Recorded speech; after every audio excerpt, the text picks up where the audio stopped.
His name is Donald J. Trump. And now you know. It's like the exact moment where Jimmy Dore soys himself all over the place. Said Trump soy. And also, by the way, what other guy on TV besides Tucker Carlson is doing that? Is anybody at MSNBC telling you the truth about Ukraine? Is anybody at CNN? Oh wow, you're this far gone. Well, I guess you do appear on Tucker Carlson tonight, so you gotta pay those who feed the bear. But wow, that's good to know. Okay, Jimmy, now you're part of the Tucker Carlson is actually not a white nationalist. Okay.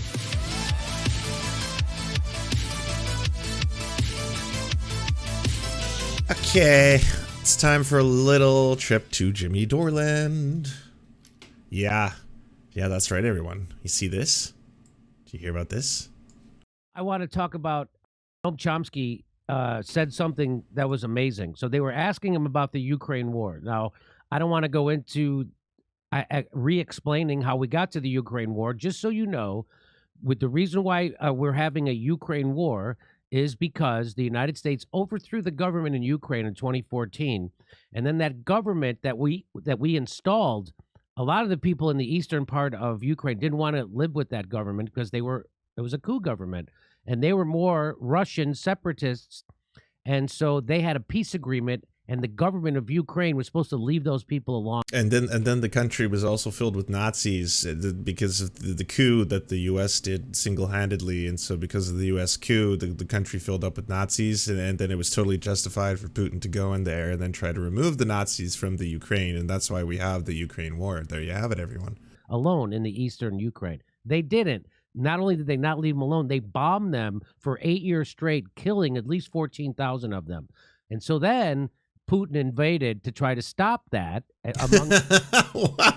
It's not far off from the bit I was doing. I mean, he's just doing the noble thing here. He's trying to clean up the mess of the U.S. That's ultimately what happened. Other things. And we've been threatening to put Ukraine in NATO.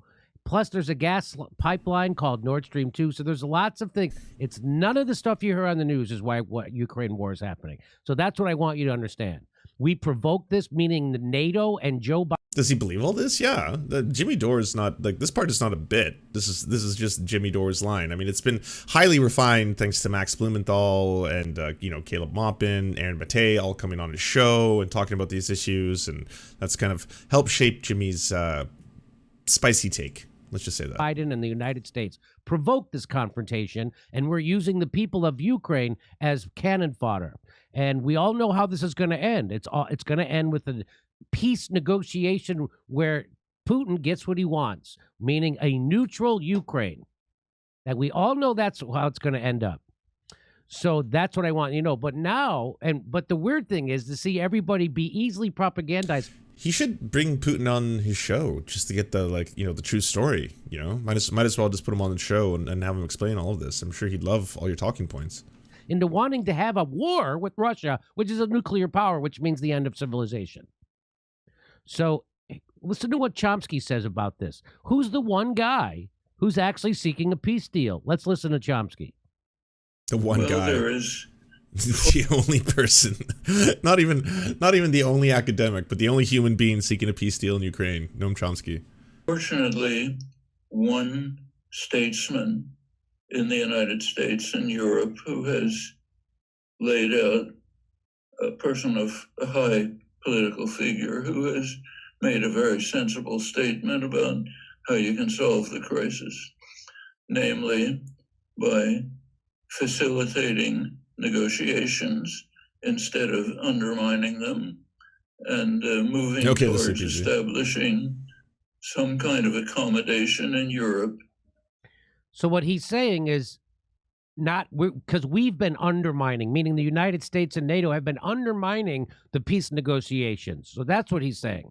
Where instead of doing that, maybe in which there are no military alliances, but just mutual accommodation. He didn't say it, but it's something like what George H.W. Bush, the first Bush, not the second, proposed in the early 90s in his when, after the collapse of the Soviet Union, proposed what they called a partnership for peace, which would be open for Europeans generally, Eurasians as well. It wouldn't eliminate NATO, but he would live up to the promise that NATO would not expand to the east, firm promise to Gorbachev. Keep to that, allow NATO there, but kind of de-emphasize it so other countries could join, including Russia for that matter, join the partnership for peace. Tajikistan joined, for example, not NATO, and move towards a world, a Europe, Eurasia with no military alliances. Actually, de Gaulle had similar vision. Emmanuel Macron, in his initiatives trying to contact Putin, suggested something similar. So going back to the one Western statesman, he didn't mention all of this, but he suggested something similar. Move towards negotiations and diplomacy instead of escalating the war. Try to see if he can bring about an accommodation, which would be roughly along these lines. His name is Donald J. Trump. And now you know. It's like the exact moment where Jimmy Dore soys himself all over the place. Said Trump soy. The rest of the story. Boy, talk about a buildup. Did that guy bury the lead or what? But the whole point. You can't even praise him properly. Boy, he talks slow, boring as fuck. But either way, the point is astute, and I want to talk about that. That was Chomsky, who, by the way, is the biggest Donald Trump maniac in the world. There's nobody has Trump derangement syndrome worse than Chomsky.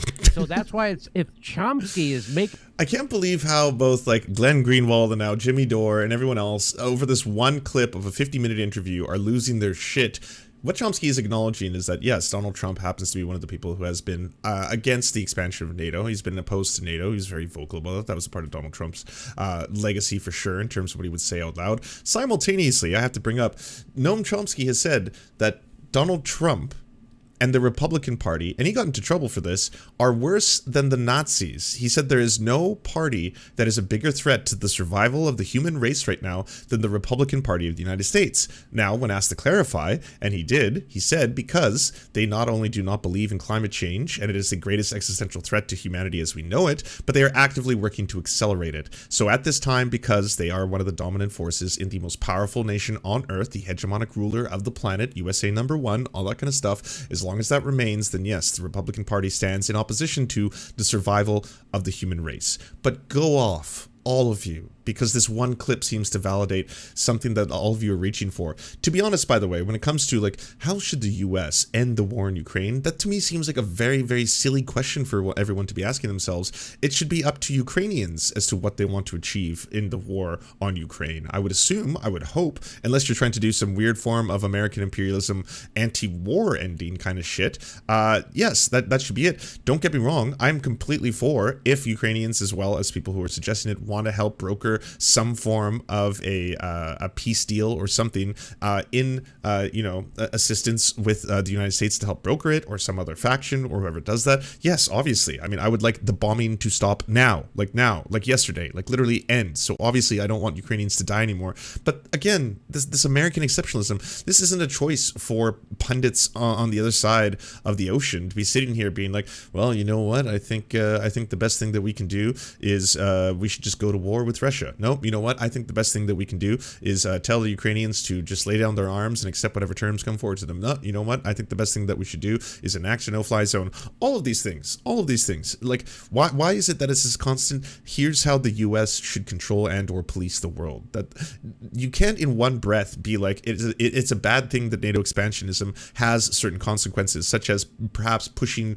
countries further towards acts of violence, things like that, and at the same token, then be like, and here's how the US should control the situation and or do what they're supposed to do. The point that the only Western statesman who's offering a peace initiative is Donald Trump. I think we should listen to it. And why should we listen to it? Because let's listen to what he said before about Donald Trump. Do you think that this is an easy decision? Hey, it's your old friend. Voting for Biden over Trump or over the Green Party or anyone else, or do you think it's difficult? Well, first of all, I would take the traditional left opinion and say I think it's a completely not even controversial that we should vote against Trump. Now, it happens in the system that exists. Voting against Trump means taking 5 minutes and pushing a lever for the opposition, okay? That's a very small part of politics. Politics is the daily activism constantly that's Completely right teaching here. people why On point. Trump is one of the fact of the matter, the most dangerous figure in human history. Literally, there has been no one else, Thanks, Vincent. Hitler, anyone else, who was dedicated to destroying the prospects of human life on Earth in the short term. And that's exactly what he's doing.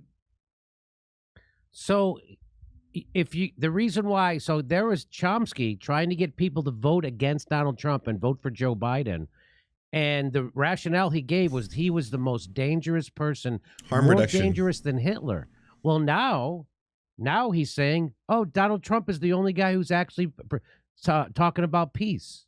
He's the only guy He's saying he's the only major politician at his level that's opposing NATO and NATO expansionism. He's acknowledging a fact. He's not saying Donald Trump good. This is the weird thing. This is why it was very weird to see Glenn Greenwald soying out over this. Like all of them being like, whoa, did you see what he said about Trump? who wants diplomacy in Ukraine. He's the only guy who's trying to avoid World War III. It's Donald Trump, the guy who There is The only person trying to avoid World War III. I despise NATO. This is not a pro-NATO stream. I am not a pro-NATO leftist. For some reason, that's a thing now. But at either rate, NATO, multiple times when called for a no-fly zone, has rejected that offer, as has the U.S. government. So, no, they are not the ones necessarily trying to accelerate things into a World War III scenario. Despite the fact that the U.S. press, and I'm sorry, the liberal press, seems to be frothing at the bit for that. Going to press ops and being like, so why can't we have ourselves a little no-fly zone, ooh-woo? Can we just have a wee little fly zone, maybe a mini one, ooh-woo? And like, thankfully, cooler heads are like, well, no, because that would actually be pretty much akin to an act of war if we're going to be shooting Russian planes out of the sky. Do you understand what a no-fly zone is? to say was the most dangerous human in the history of mankind, worse than Hitler. And now, well, reality isn't that way. So when we told you that Chomsky was out of his mind with Trump derangement syndrome, we weren't lying. There it is. He was. He's not. He's out of his mind. And now, see, Chomsky, in this moment, he's insane. But he became, I guess, a lot more sentient and sober in later years. Now, even a guy who's that gone, that far gone, can still, he's not a liar. Chomsky's not a liar. So he has to tell the truth. And the truth is, he watches what's happening, and Trump is the only guy that is pushing for a peace and diplomacy in Ukraine. And also, by the way, what other guy on TV besides Tucker Carlson is doing that? Is anybody at MSNBC telling you the truth about Ukraine? Is anybody at CNN? Oh, wow, you're this far gone. Well, I guess you do appear on Tucker Carlson tonight, so you gotta pay those who feed the bear. But wow, that's good to know. Okay, Jimmy, now you're part of the Tucker Carlson is actually not a white nationalist. Okay, telling you the truth about Ukraine. Is anybody else at Fox telling you that? No. It's one guy, and you should all be embarrassed because you say that guy's the worst guy in the world, yet he's outdoing you. You're going to let Tucker Carlson do a better job of reporting on Ukraine than Chris Hayes? Yeah. Okay, I can't believe I have to say this out loud again, but Tucker Carlson, okay, he is lying to all of you when he tries to use populism. When he talks about how there are the elites, and he talks about this frequently, that we need to speak truth to power to the elites and actually question what they do, that is not what he actually does on his show. He just uses buzzwords, and they are buzzwords for a reason, because they work. People will hear them and they'll be like, yeah, the rich corporate elites seem to be really damaging the planet right now and making my life worse. Yes, tell me more, Tucker Carlson. What do you have to say?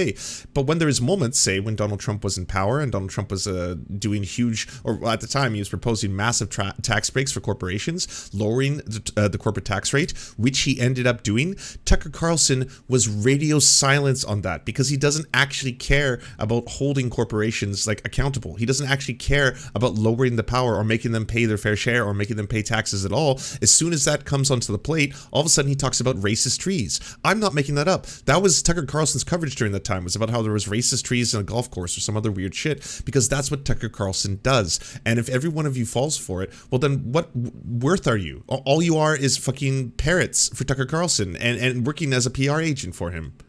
Yes, the answer is yes. Tucker Carlson doing a much better job. Trump also proposing peace. It's kind of crazy, isn't it, Kurt? Kind of crazy how politicians say things out loud and then don't do them. You should know, Jimmy. You talk about that all the time. You bring that up. Oh, the corporate Democrats. Oh, they're saying all these things. They never enact them. Oh, the corporate Democrats. Kind of seems like that's what politicians do, especially ones at that level. Yeah, well, Noam Chomsky, like... Of course.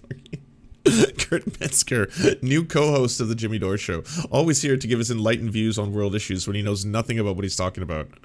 I saw him years ago on I believe it was like Penn and Teller's Bullshit, and you know, I think that him coming with manufacturing consent, I think he like will sometimes employ that. Like, yes, you know, he manufactured people like, yeah, like he spotted it, and then he's not. So do you realize, because you love using this word too, you both are manufacturing consent for Tucker Carlson and trying to appease and make it look as if Tucker Carlson isn't as bad as he is. It's like the whole thing is some weird press circuit for someone who is not like... He's not shy about what he believes, that he vilifies immigrants constantly, calls them dirty, and says that they have much higher crime rates. They come over here and they're actually trying to do a great replacement of white people and Democratic voters. Like, that shit that's the stuff that he says out loud. I don't even want to know what he says at the dinner table. And then to take someone like that and be like, well, I mean, he's the only one who's actually got an anti-war stance here. Not every other, I don't know, progressive or leftist outlet that has been calling and promoting anti-war stances for a very long time. Not above using it when it like suits him. Like I saw him on a Penn and Teller Bullshit episode against free speech. He said something, well, communities, it was back when they're talking about how on the campuses there was, back when it was real. I don't care. Instead of sanctions and military, $33 billion in military aid. We should be trying to not do that. We should not drag this war out. This is only going to slaughter more people in Ukraine. The more military aid we give them, the worse it is for them. Go ahead, Kurt. I care about the people of Ukraine so much that I would rather they were dead than Putin be happy. So this again. Fucking hilarious. Yeah, damn. Comedy is when people die. Good jokes. Good jokes. Good stuff. Glad you could both take time out of your day to come together to drop all these amazing illuminations. Do you enjoy the Serfs but prefer not to have to use your eyeballs? Many are saying this. Well, we've got the solution for you. It's the Serf Times in podcast form. Available on most major podcasting networks now. If you enjoy it, please consider leaving a good review and feedback because it really helps the show out, apparently, and it's free, just like the podcast. To our gods, Xander Corvus and Peyton L. Just, we are prepared to embark on a mighty jihad in your name. To our monarch, Tom Spiker, we are but your humble jester, attempting in vain to get you to laugh. To our valiant knights of the Round Table, Benji Arnie, Tech Tink, Scary Earth Human, Tony, DM Rivera, Resident Scarecrow, Sir Nickus, Mayred, Cheryl Alvarez, Ruby Kelly, Brandon, Words Greenwood. It doesn't matter what I believe, it only matters what I can prove. Egbert Celine, Matthew Scarborough, Stellar Vision, Ariane McCarthy, Daniel Sutton, Coulter Smith, Jenna Tao, Quiet 185, Anna Loves Riley, Omni, Riley and Anna, Poodlehawk, The Tim Caucus, Multimondi, Trevbot, EXE, Brian Ephraim, Lemmy 101, Anthropophojack, Saren 42, Catherine, Ramona Costa, Incosin, Agent NDN, Violent Orchard, Political Puppy, La Media Panza, Zach Christensen, Todd Buckingham, and Todd Lajeunesse. We raise our mugs and salute our brave heroes off to another glorious conquest.